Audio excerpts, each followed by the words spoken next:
It's 10 o'clock. This is Sky News at 10. Our top story. Raining on our parade. The UK now officially in recession. The economy shrinking throughout the last half of last year. The cuts to consumer spending visible on every high street and shop as politicians clash over the consequences.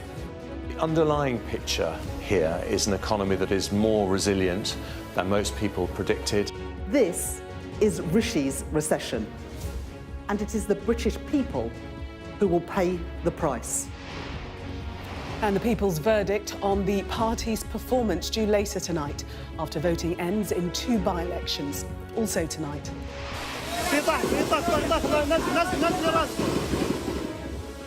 The fear inside Gaza's largest remaining operating hospital during a raid by Israeli forces. Going nuclear on the final frontier as America warns Russia is planning an atomic defense asset in space. Driving ahead, the Formula One boss under investigation over an allegation of inappropriate behaviour tells Sky his team are behind him. It's business as usual. There obviously is a process. Obviously, I fully deny any accusations that have been made against me. And we'll take a first look at tomorrow's front pages in our press preview from 10:30 right through to midnight.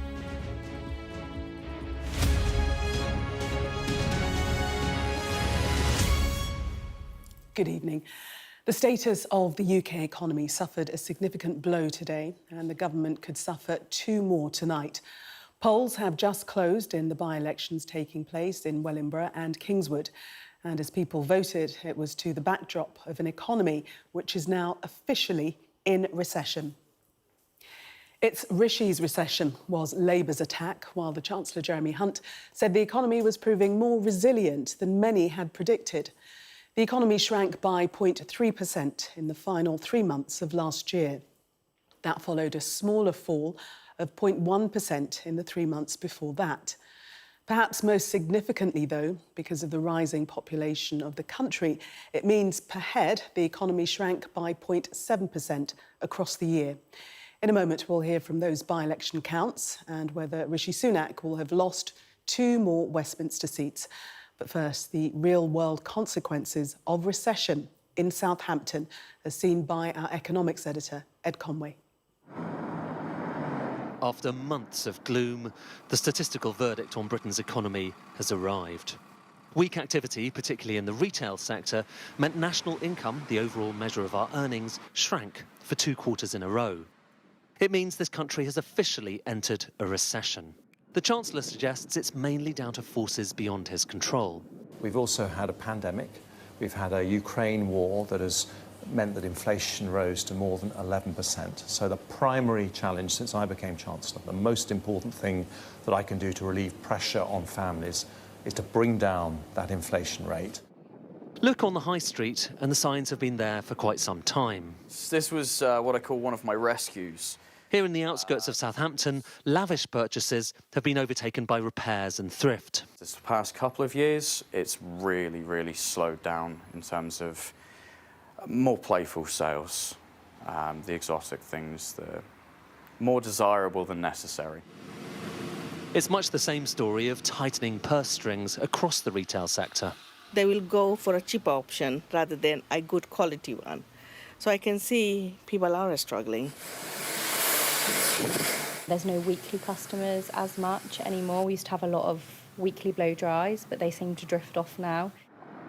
Now, in some respects, nothing has really changed here. The definition of a recession, anyway, is pretty arbitrary. 2 successive quarters of contraction, and who knows, the numbers could get revised further down the line.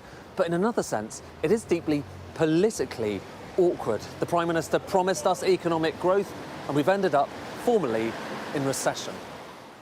But unfortunately, the real story is even worse than those official GDP numbers suggest. As you can see here, they show a small fall in the last 2 quarters, those red bars. But this would be the shallowest recession in more than half a century. But now, divide up our economic output by the population, important given how fast it's growing, and it's a very different story. GDP per head, a much better measure of living standards, has been falling every quarter since early 2022, an almost unprecedented slump.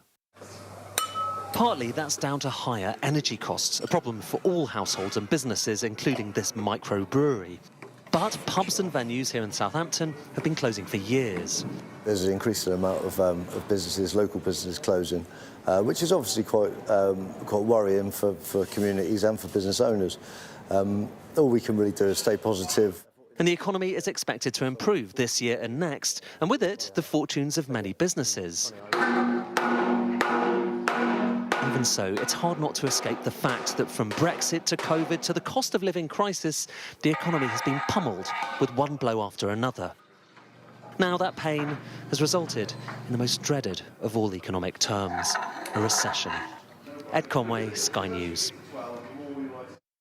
Both of the main political parties agreed today that more growth in the economy is needed, but how it's delivered is a different matter. The woman who could be Chancellor by the end of the year, Labour's Rachel Reeves, told us other countries had been much better than Britain at controlling inflation while delivering growth. Our political correspondent Gurpreet Narwan reports. An economy that's been in the doldrums for years and still no spring awakening. The country is now in recession, and Labour say only one person is to blame. This is Rishi's recession, and it is the British people who will pay the price. But what did she have to offer? As Chancellor, would you not have been prepared to induce a recession to tackle inflation? And if not, how would you have dealt with the inflation crisis differently? The UK has the highest inflation in the G7. I don't buy this argument that you need to have a recession to get inflation down. Other countries doing an awful lot better at controlling inflation whilst also managing to grow their economy. But the Chancellor remains confident in his plan. Better days lie ahead, and promised tax cuts are on the way. If you look around the world at the economies like the United States and Canada, which have lighter taxes, particularly lighter taxes on business, tend to grow faster. But I would only cut taxes in a way that was responsible. Are you prepared to constrain public spending even further to fund tax cuts? Everything I do in the budget on March the 6th is prioritising economic growth. And we have a plan that we are sticking to, which is bringing down inflation and unlocking the potential for growth. This is a time when we need to stick to our guns. Or is it the time for change? Some economists seem to think so. We really need to work out how best to invest in our economies, and it also needs to be at a much bigger scale than we've seen in the past. I think we're in denial if we think that kind of short-termist tax cuts or short-term spending cuts will mean that the economy will be boosted in the long run. A low-growth, high-tax economy is untenable, but do politicians on either side have the ambition and patience to sow the seeds for long-term economic growth? Gurpreet Narwan, Sky News. Voters in Northamptonshire and Gloucestershire have had their chance to cast judgment on the performance of the government and the other parties today. They were voting to replace two Conservative MPs, one who stood down willingly, the other after a petition to recall him. We have political correspondents in both areas tonight. We'll speak to Serena Barker-Singh in Kingswood in a moment, but first to John Craig in Wellingborough. And John, the Conservatives had a huge majority there. Do Labour think they can overcome that in majority? Well, Peter Bone's majority was 18,500. He had the seat from 2005 until he was forced out by a recall petition after a damning House of Commons report on, alleging bullying and also indecent behaviour, which he has consistently denied.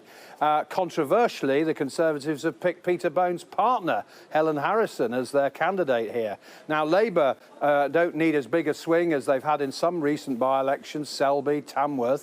So obviously they're hoping to win. The Tories have put in very little effort here and seem resigned to defeat. So Labour will be hoping for another by-election victory here. We should also look out for the performance of the Reform UK party. Ben Habib, their deputy leader, is the candidate. If he gets over 10%, the Tories will have real jitters about the threat from Reform UK. OK, Serena, to you next. What's the situation there in Kingswood? Well, polling stations have now closed. You can see behind me people going through them, verifying it already. Now, the by-election was called in the first place because Tory MP Chris Skidmore stood down in a seemingly protest vote against the government's decision to boost North Sea oil and gas drilling. But he did build up a majority of about 11,000, so whoever wins tonight will have to either defend or overcome that. Interestingly, Labour on the ground are saying that this by-election in many ways was it didn't need to happen, and the Tories are saying also privately that they're disappointed that Chris Skidmore stood down. The consensus, I think, is the results we're expecting around 4 o'clock in the morning. We hope sooner than that, potentially, but crucially, the boundary changes at the next election, so whoever wins tonight will only be an MP for a couple of months. OK, Serena and John, thank you both. And there will be live coverage of the results of those two by-elections tonight here on Sky News from midnight with Jonathan Samuels. Israeli forces launched a raid into the largest hospital still functioning in Gaza today. Videos filmed by doctors in Nasser and Khan Yunis showed corridors full of smoke or dust and a struggle to move patients.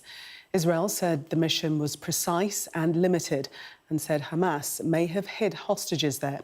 Diana Magne reports from Jerusalem.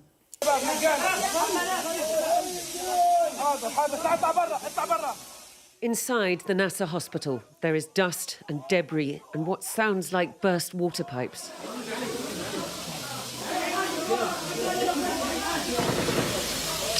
Imagine how frightening this must be. Listen to how frightening it is. We are attacked by Israeli army at the hospital.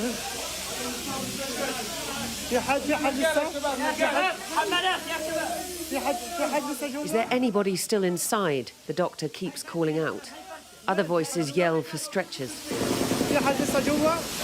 And then there is gunfire. Shooting, shooting, get your head down, he says. This was Mohammed Harara earlier in the week, warning of how dire things were even as he continued to treat the injured. We are very afraid to be arrested by Israel army because they are surrounding us in every direction at the hospital. We've collected video from several doctors' social media accounts documenting the chaos of Israel's early morning raid.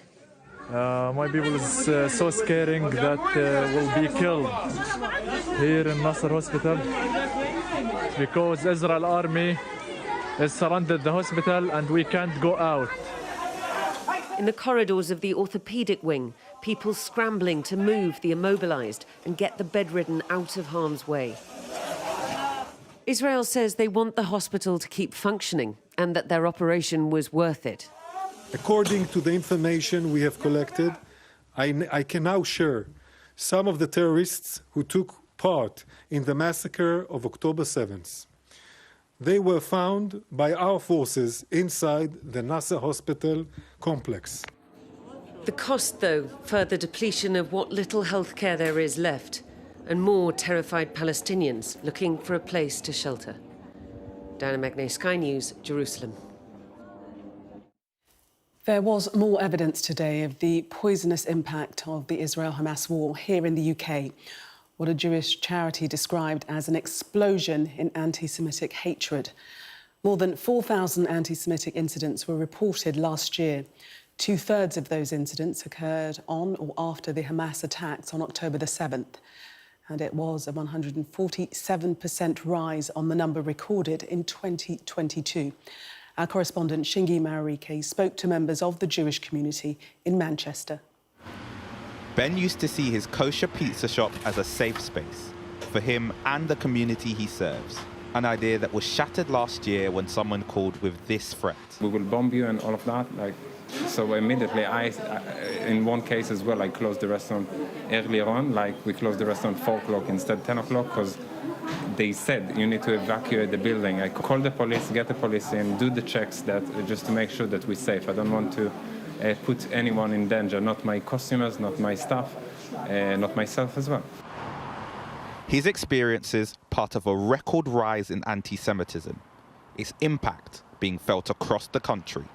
especially in some of Britain's biggest Jewish communities, like here in North Manchester, causing anxiety and anger among community leaders. I'm annoyed that we are being made to feel like this, that we are made to be intimidated, that we don't want to walk out on our streets, that people are having to cover up identifiable signs of being Jewish. We're proud to be British Jews. We play a huge part in this country.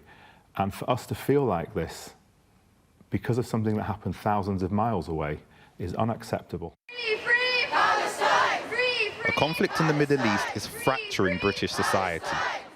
At the University of Leeds and on campuses and cities across the country, pro-Palestine protests are now regular. The organisers we spoke to condemned anti-Semitism. But Jewish students here say they've faced discrimination on campus. Every morning I wake up and I don't know if I should put on my yarmulke, my skull cap. I don't know if I should do it because maybe this day I'll get attacked. An atmosphere Jamie says is only becoming more hostile. I've had swastikas drawn on the cars on my road.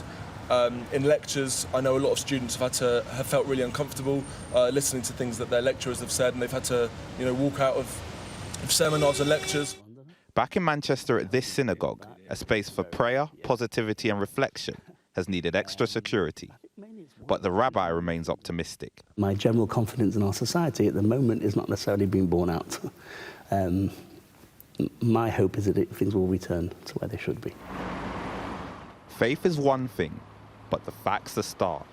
Anti-Semitism across society is rising at an alarming rate. Shingi Marike, Sky News, Manchester.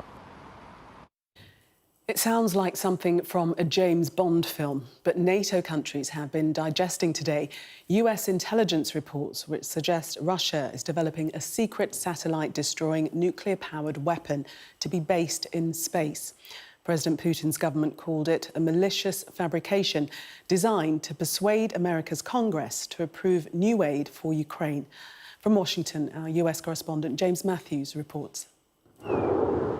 24 hours on in Washington, D.C., they're still talking about a threat beyond the clouds, in space, where modern warfare has gone before, and reportedly Putin is going again.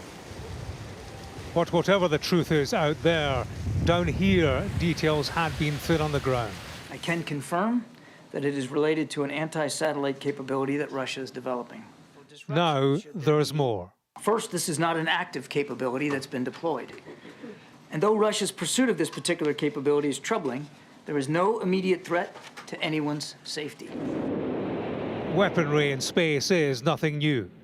The American politicians who first leaked news of this development had spoken of a serious national security threat. The worry is about the risk faced by the global network of satellites, over 8,000 of them. In orbit now, the number used for communication stands at over 4,500. They include Elon Musk's Starlink network. Satellites looking down on the Earth number more than 2,000, including hundreds of military craft. And there are more than 300 navigation satellites, powering everything from maps on our phones to global shipping. The major concern is that a Russian nuclear-powered satellite could use its energy stores to send a pulse of electromagnetic energy, frying the circuits of Western satellites with the aim of leaving Russia's intact. These are pictures of Russia's defense minister visiting a company producing electronic warfare systems designed for space. The Russians haven't launched any nuclear-powered satellites since the late 1980s, early 1990s. But we know there is evidence that they resumed this program about 2014. That is when this top-secret nuclear-powered project seems to have started. Space watchers here are eyeing the potential threat. What makes more sense is the possibility of some sort of space-based jammer. That is to say, a satellite that may get up close to other satellites and try and interfere with the signals coming from them, and that perhaps there's a nuclear power source for part of that.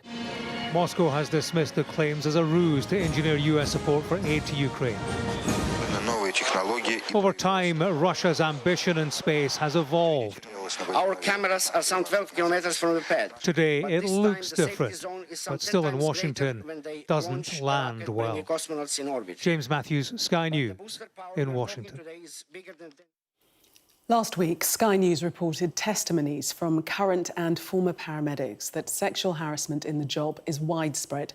Today, an independent review commissioned by NHS England agreed, finding bullying and harassment are deeply rooted in ambulance trusts.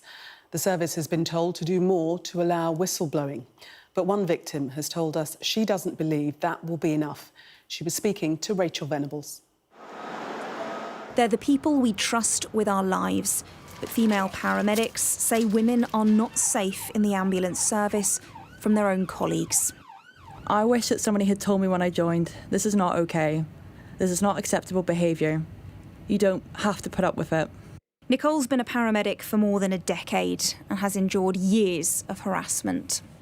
There was a time where in the crew room, this man sort of bent me over a table and mimicked having sex with me, and everyone else was just laughing. A few years ago, Nicole says a colleague took her phone and sent himself nude photos she'd taken before sending her an explicit video of himself. She says she raised it with managers, but claims that since then he's been promoted. It's horrible. I hate bumping into him at work. Obviously, I feel really uncomfortable. And there's been a couple of times where we've actually been crewed together. And when I've said to management, you know, I'm just not working with him, they've said, well, it's not a playground. You don't just get to pick and choose.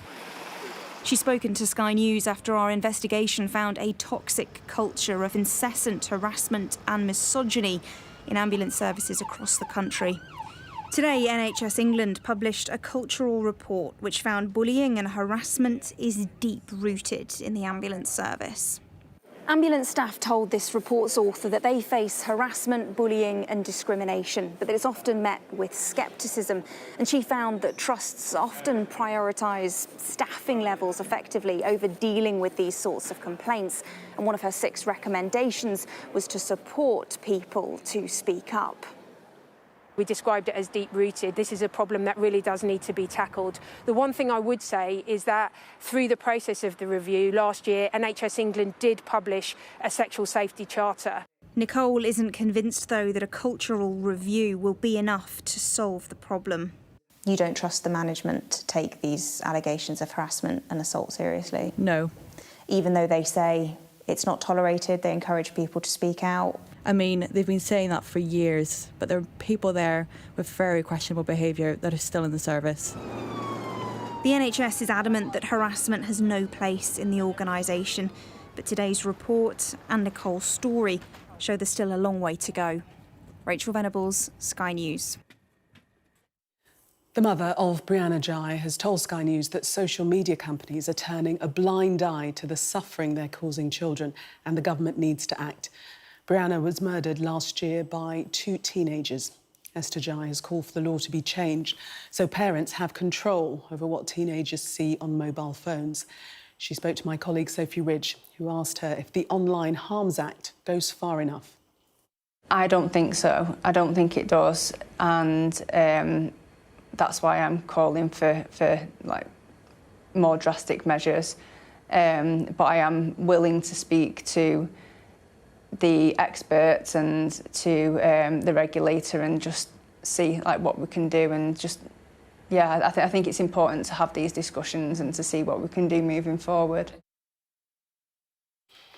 The Formula One boss Christian Horner has denied any wrongdoing in his first public comments since a claim of inappropriate behaviour made by a female colleague was revealed. He told Sky Sports it was business as usual and had not considered his position. Our sports correspondent Rob Harris has more. Clouded in controversy rather than celebration, Christian Horner and Red Bull launching their 20th season in Formula One. The team boss, with star driver Max Verstappen, unveiling a new look to the car they hope will win a 4th World Championship in a row. Then one of the most powerful men in motorsport speaking for the first time about being under investigation over allegations of inappropriate behaviour towards a female colleague, insisting he's never thought about resigning. It's business as usual. There obviously is a process. Obviously, I fully deny any accusations that have been made against me. But of course, I'll work with that process, which I hope is concluded in the near future. The only answers on specifics of the case coming in private last Friday at a hearing ordered by the team's owners at energy drinks giant Red Bull. And while able to continue working for now, Horner is unhappy the allegations are public. Of course, that's always unfortunate, but the team is strong. It's together, and yeah, today is an important day as we lay a marker down for the season ahead. Horner has overseen 7 Drivers' Championship wins and 6 Constructors' titles for Red Bull. The longest-serving team principal in the F1 grid becoming as famous as the drivers. Prominent in the Drive to Survive docu-series, and with a celebrity marriage to Jerry Halliwell, Spice Girl ever present in the paddock. Christian Horner insists he will be in Bahrain in 2 weeks at the season-opening Grand Prix. But while fighting to clear his name, his future in the sport is uncertain. Rob Harris, Sky News. The length of the waiting lists for treatment on the NHS are well known, but the identity of some of those suffering the consequences can still shock. Sebastian is an 11-year-old who considered taking his own life. Despite this, he wasn't referred to the NHS's Children and Adolescent Mental Health Service, but instead to a community centre. Our People and Politics correspondent Nick Martin spoke to him. Sebastian is 11 years old and nothing makes him happier than being out on a court, because bullying in school led him into a dark place. People were really badly kicking me. They were making me bleed and it hurt a lot, and it was happening for a long time. I got a sudden idea that I wanted to cut myself because I didn't want to exist. I thought that maybe without me the school will be better and everyone will forget about me. Sebastian's story takes us to the heart of a mental health crisis affecting hundreds of thousands of children. I feel very bad because the most important thing ever in my life is to see my child happy. Sebastian's GP didn't refer him to the NHS's Children and Adolescent Mental Health Service, CAMS for short. He was referred here, a community centre. We have parents coming in here who don't know where to go. They're crying out for help. What does it say about the system that referrals are now coming to you, a charity effectively? It says that it's broken. The system is broken.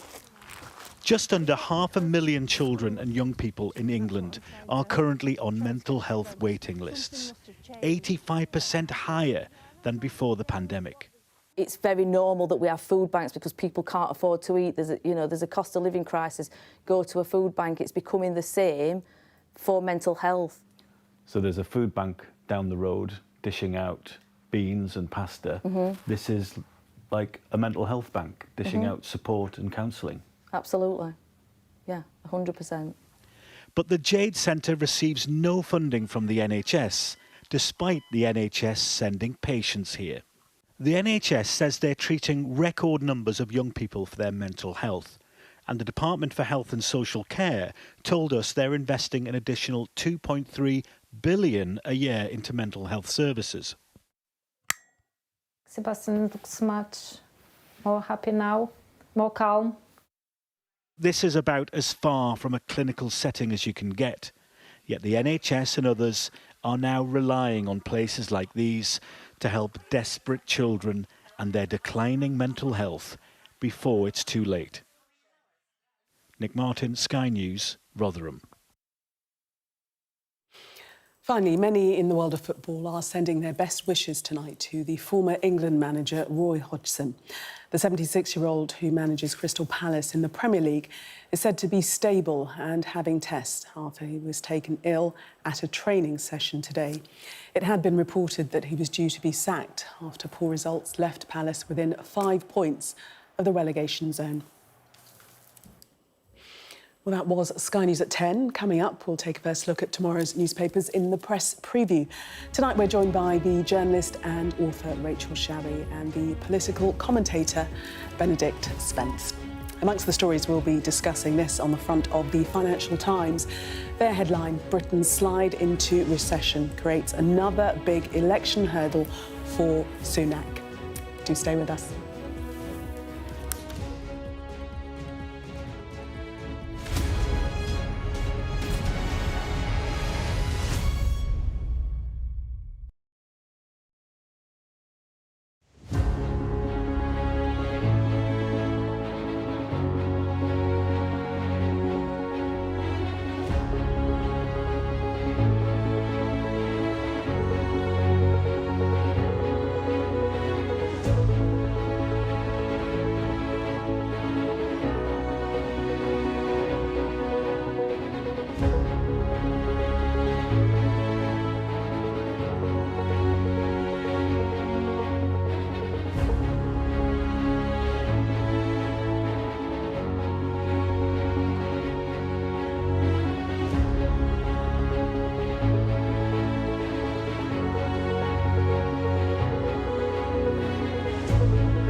Welcome back. You're watching Sky News. In just a moment, the press preview. A first look at what's on the front pages as they arrive. But first, our top stories. The UK is officially in recession after economic output fell for 2 consecutive 3-month periods. The Prime Minister's popularity will be tested at 2 by-elections at Wellingborough and Kingswood, which the Conservatives are trying to hold on to after 2 of their MPs stood down. And Israeli forces say they raided the largest functioning hospital in Gaza after receiving information that Hamas was using it as a base, a claim Hamas has denied.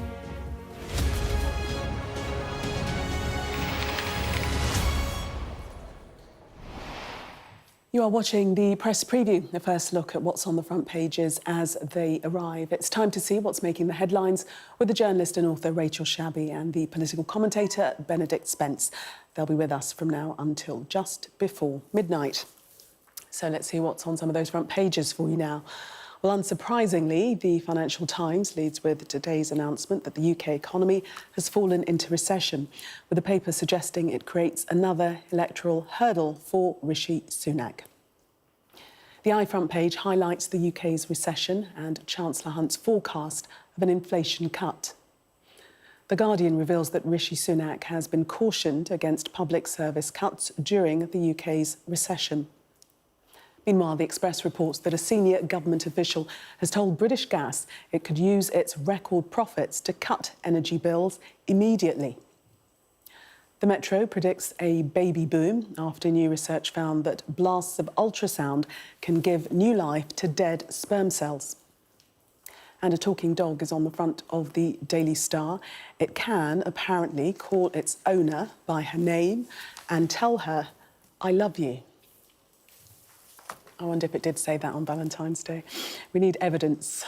A reminder that by scanning the QR code you'll see on screen during the programme, you can check out the front pages of tomorrow's newspapers while you watch us. And we are joined tonight by Rachel Shabby and Benedict Spence. Welcome to you both. We've obviously got to start with the recession, the announcement made officially today. Let's have a look at the iFront page. A lot of the terminology in the headlines use this word slips into recession as though it sort of came in by stealth. Rachel? It did not come in by stealth, as everybody up and down this country will know, because it didn't feel particularly polite. It's been like this for a very long time.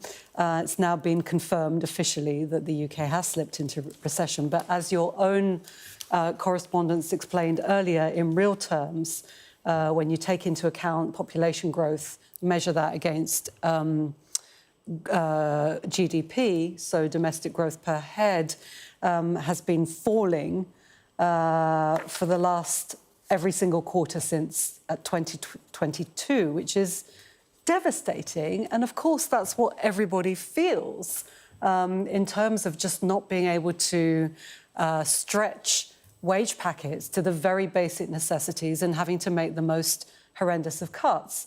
And we know that this has been going on for quite some time. We also know that the government's approach to it is insane. I mean, you can see an economy that's flatlining, and while the economy is flatlining, the Conservatives, the government's response has been, well, let's just cut off more oxygen and also starve the heart of a blood supply.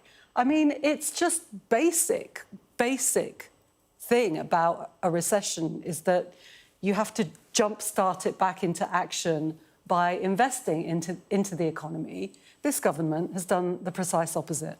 Benedict, what the government, the paper says, the Treasury Insider quoted as saying that the recession was the result of high interest rates, which was needed to bring inflation down. Yeah, to try and take heat out of the economy. There are some positives. I'm just going to start with the little positives before I dive straight back into the negatives. The sole positives are that the initial signs from December and January make it look as if this might be a very short-lived recession, actually, that the economy might look, in fact, to be growing. Now, obviously, we'll have to wait a couple more weeks to see whether that bears out, but this could actually be a very short recession. However, simply having been in a recession at all is going to be devastating for Rishi Sunak, who came in on this idea that he was Mr. Manager, he was the one that understood it, he'd been in the Treasury, he was good with the figures, and that actually he promised all of these things, he'd get inflation down, he'd get the economy growing. Well, he hasn't really been able to do very many of the things that he did promise. And ultimately, you've got the government coming out today and suggesting, well, OK, that this was an unfortunate situation, however, we did need to try to taper off inflation. That has come down. The likelihood is it is going to go up again later this year, and that is because inflation that is affecting this country is broadly out of the government's control. Actually, you need to look at what's happening in the Gulf of Aden to see why it is going to come up again. And earlier on, of course, the war in Ukraine is what initially led to that sort of massive spike in inflation because of events there. So it's one thing for the government to say, OK, yes, we're in recession, but we've managed to sort of taper down inflation, but it's going to come back. And so I think any sort of suggestion of economic credibility is going to be completely shredded. But I mean, as Rachel said, it's not unexpected. People felt this. Frank Luntz says you don't People don't just read, oh, recession, they go, oh, well, now we're in a recession. They've been feeling it for months, and they do feel it for months before it becomes official. And I think, the proof is in the polling, ultimately, is that you just look at how badly the Conservatives are doing as they promise this tax cut and that tax cut, and it doesn't budge anything because people are just feeling that much poorer. That is the reality of the recession that's been going on for a very long time, actually, not just the last couple of months. If we're being truthful, let's even take COVID and Brexit out of the equation. The economy of the UK has almost flatlined since 2008. The record of the Conservatives since they came in promising to fix the economy has been dreadful. One thing that the Conservatives might say is, well, you look at the rest of Europe, they're not doing too well at the moment, but ultimately you step back over that much longer period, 14 years, the UK is struggling when you compare it to, say, Germany or France or any of its other competitors. Rachel, let's move on to the Financial Times. Their headline there, Britain's slide into recession creates another big election hurdle for Sunak, obviously. I mean, obviously, but honestly, I'm less concerned by the electoral fortunes of Rishi Sunak. I'm more concerned by the impact that this recession is having up and down the country. I mean, if you have an economy that is flatlining to this extent, by the way, the whole thing about inflation is nonsense. Can you explain? Which aspect of it? Well, can you explain to me why in the Eurozone inflation hasn't risen to the same degree or has fallen quicker? Well, that's partly because most other countries in the Eurozone... I didn't mean actually explain to me. I just meant have the time. there's a logical flaw in your argument. It's not a logical You asked him to There isn't a explain. logical flaw in my argument at all. And if you allow me to answer, I will answer. Look, if you give me that opportunity, I will. The reality is that there are other countries in the world who are facing the exact same external forces. Well, that's what Rachel Reeves has been saying today, and who are doing better, absolutely. And, you only have to look at the US, for instance, that at least Biden has understood that you need to invest in an economy. What does the US do? The inflation-busting equivalent of a Green New Deal. What have they banned the export of that we could have, but we don't? Pumping millions. Are you going to let me speak? Well, I mean, you asked me the question, and I'd really like to... I know, but you gave me that opportunity, and I'm so desperate. This is getting silly. I'll let you finish. OK, Rachel. Go ahead, Rachel.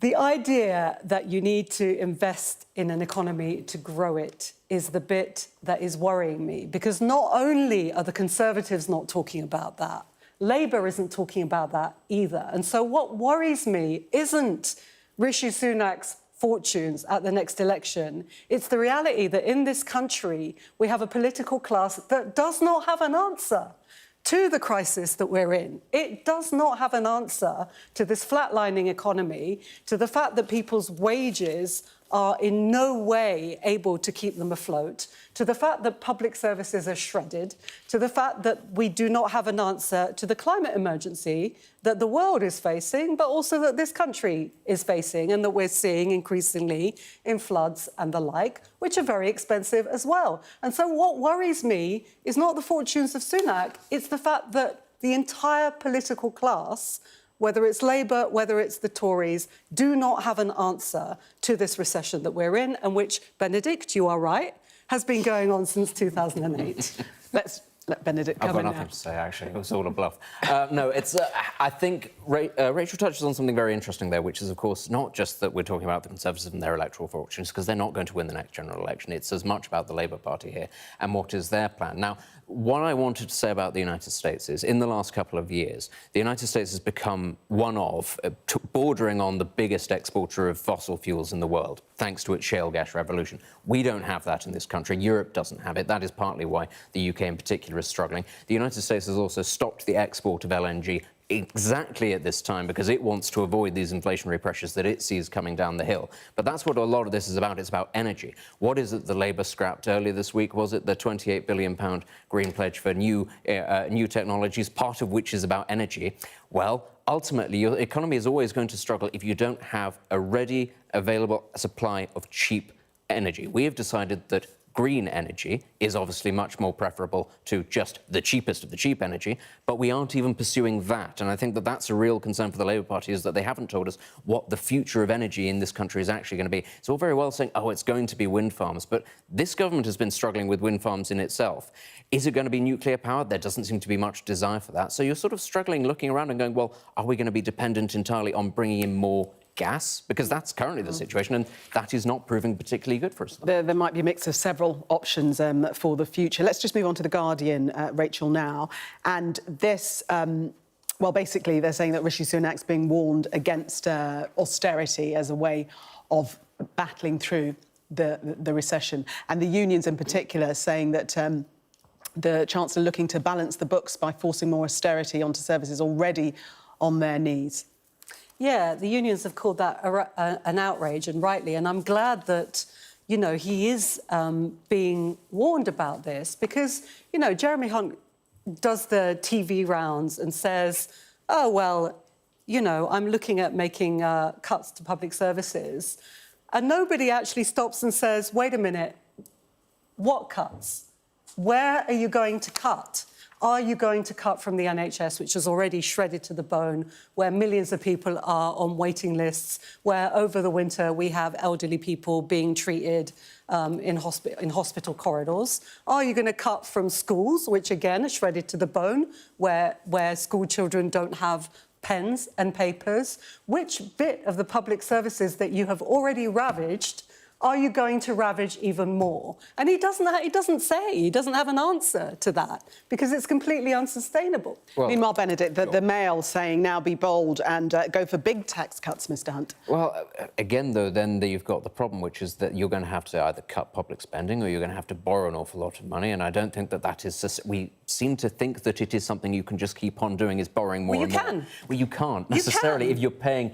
What is the percentage of the UK GDP that we currently spend on servicing our debt? Can we It's about 12 to 13% of our entire budget every year we spend on interest payments. It is not sustainable. Ultimately, the government has got to decide, and the Labour Party has got to decide this as well, and it has to have this honest conversation with the British people. The tax burden is at its highest in the post-war era at the moment, and the services are not working. So you're going to have to tax people more to try to get more money to get these services to work, as well as trying to streamline them. Ultimately, if you want to cut taxes... That's being taxed? That's the bit we never talk about. Well, of course, but this is the thing. Why not tax the people who can afford it? As you said, if you're going to cut taxes, then there are going to be cuts tax wealth, but not income. And this is the difficulty that the Conservatives has, because Boris Johnson's majority was not built on a small state low tax. It was about getting people back into work. It was about services. It was about the bigger picture, if you like. It was a different kind of conservatism, and it's one that doesn't square with the future vision that Jeremy Hunt is trying to sell people. OK, and he's also partly promised tax cuts.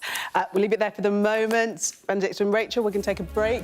Coming up, Israeli forces storm Gaza's largest functioning hospital, claiming it's a base of operations for Hamas. We'll discuss that next. Do stay with us.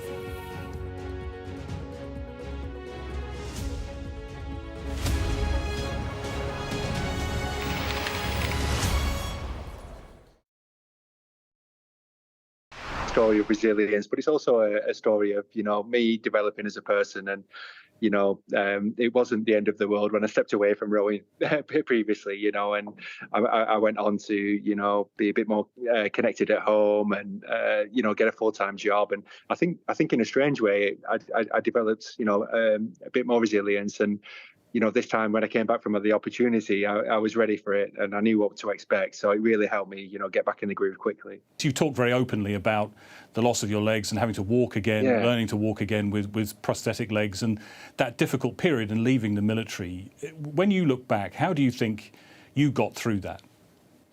Yeah, I think for me, I lost that social connection. I didn't realise this at the time, but that's what was missing. You know, it was I missed that social identity, and I think once I started getting back in the gym and, you know, engaging with sports and things like the Invictus Games, you know, it really just helped me, you know, boost that self-esteem, you know, become more comfortable within my own skin, learn more about my disability, you know, push the boundaries of what I was capable of. And it all sort of culminated in me just being much happier and, you know, up for the challenge again. You know, I kind of found that old Greg, the commando Greg, you know, that I lost for a little while.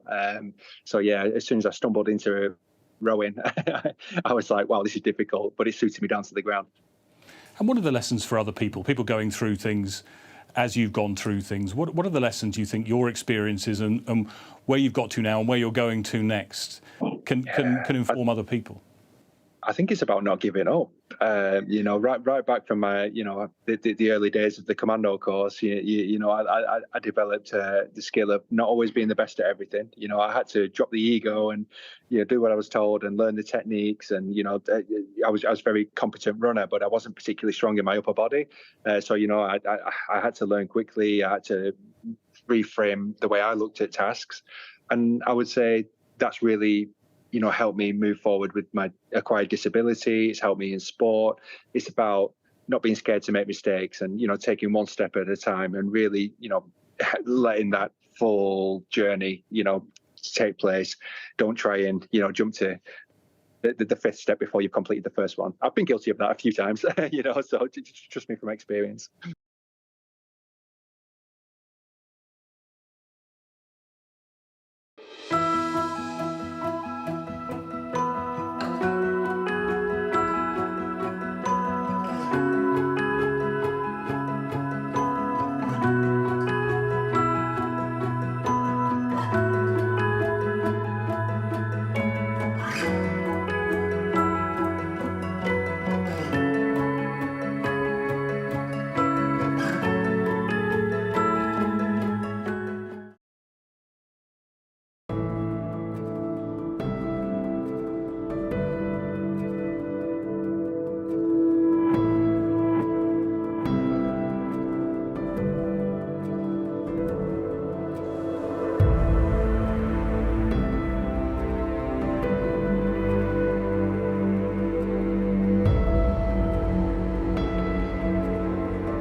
Welcome back. You are watching the press preview. Still with me, Rachel Shabby and Benedict Spence. Let's take a look at the FT, but a story that's elsewhere in the papers and one that we've been covering today. And this is the attack on the hospital, the Nasser hospital in Khan Yunis in Gaza, and after an Israeli raid. Rachel.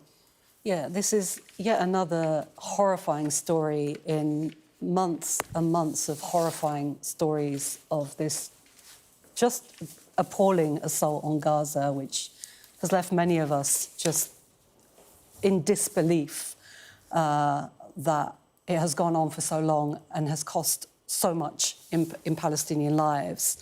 Some 28,000 killed now, and some 10,000 of them children. Israeli forces stormed this hospital, Nasser Hospital in Khan Yunis. It's the last remaining functional hospital in the Gaza Strip. It's also where a lot of people are seeking refuge. And storming a hospital is quite blatantly a war crime atop many that have been taken place in Gaza. I think for a lot of people, we're just looking at the images coming out of the Strip in utter despair that this has been able to carry on for so long. We had the International Court of Justice just a few weeks ago say that there was plausible risk of a genocide taking place in Gaza. The logical next step would be for the international community to demand a ceasefire. It's unbelievable. We're just looking at pictures now of the hospital, but the IDF has said that they had credible intelligence that Hamas was holding hostages in the hospital.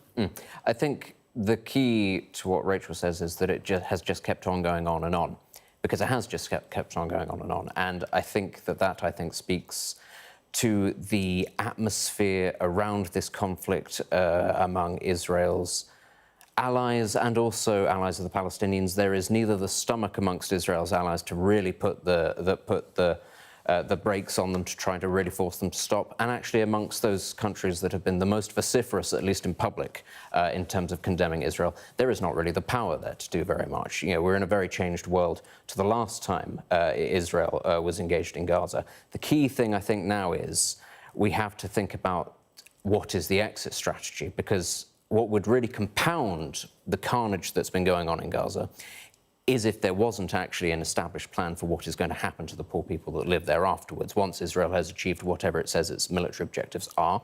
Are they to just be sort of left to their own devices? Are they going to be administered by Israel? Is it going to involve the Palestinian Authority? Will it involve other bodies? Will it involve allies, Egypt, the Gulf states? Who knows? That, I think, is the question, because I haven't really seen much in terms of an exit strategy. All I've sort of seen is this, Netanyahu saying, no, we're going to do what we're going to do.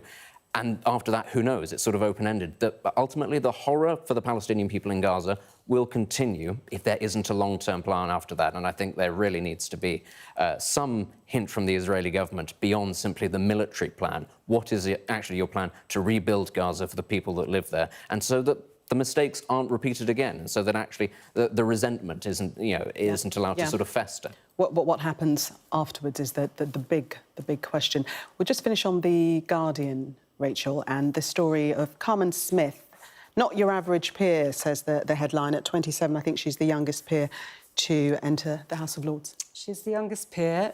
She's going to become a life peer, and she wants to abolish the House of Lords. So that's quite refreshing in and of itself. She also says she, wants to put Wales on the map in the House of Lords and give Wales a voice in a house where it has, quite often been lacking. But for the meantime, she'll sit in the Lords before that day comes when the House of Lords is abolished, as per her will. She can hasten its demise. We shall see. Carmen Smith there, 27-year-old Lords. Let's take you to the weather now. Warm memories wherever you go. The weather, sponsored by Qatar Airways. Well, the very mild and rather unsettled weather will continue into next week, but tomorrow will be largely fine. Many places will have a dry start tomorrow, but there'll be a scattering of showers, mainly for northern, western and central parts. It'll be mild too, with a few fog patches in the north. It'll stay largely dry through the morning with sunny spells, but there'll be further light showers around. They'll become increasingly confined to rather cloudy central Britain and parts of Ireland. The weather, sponsored by Qatar Airways.